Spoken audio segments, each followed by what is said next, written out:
Question है जो very most important हमारा शिक्षक भर्ती के लिए, वो है संख्याओं के प्रकार यानी कि टाइप्स ऑफ नंबर्स। अब कौन कौन से होते हैं इसके बारे में आइए जानते हैं। तो देखिए, प्राकृतिक संख्याएं, इसको हम प्राकृतिक संख्याएं भी कहते हैं। इंग्लिश में बोलेंगे natural numbers. What is the natural numbers, यानी कि प्राकृतिक संख्याएं। प्राकृतिक संख्या किसे कहते हैं? तो 1 से लेकर अनंत तक की संख्याएं को हम प्राकृतिक संख्या कहते हैं, या इसको हम इस प्रकार भी पढ़ सकते हैं कि गिनने वाली संख्याओं को हम प्राकृतिक संख्या कहते हैं। Counting the numbers that is natural numbers. For example 1 2 3 4 कमा डैश डैश, यानी कि सबसे छोटी प्राकृतिक संख्या 1 होती है। प्रश्न अगर पूछ ले कि सबसे छोटी प्राकृतिक संख्या कौन सी होती है, तो 1 होती है। और सबसे बड़ी प्राकृतिक संख्या अनंत होती है, यानी कि इनफाइनाइट होती है। ठीक है, यही प्रश्न बनेगा और कुछ नहीं। नेक्स्ट है पूर्ण संख्याएं यानी कि whole numbers. What is the whole numbers, यानी कि पूर्ण संख्याएं किसे कहते हैं?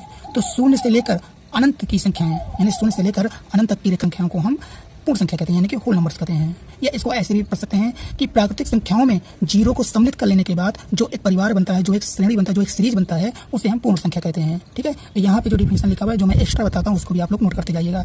फॉर एग्जाम्पल 1 2 3 4 डैश, यानी कहाँ पर जाएगा? अनंत तक। अब यहाँ भी प्रश्न पूछ सकता है, यानी सबसे छोटी पूर्ण संख्या कौन सी होती है? तो होती है 0, और सबसे बड़ी पूर्ण संख्या तो मालूम ही है, यानी कि अनंत।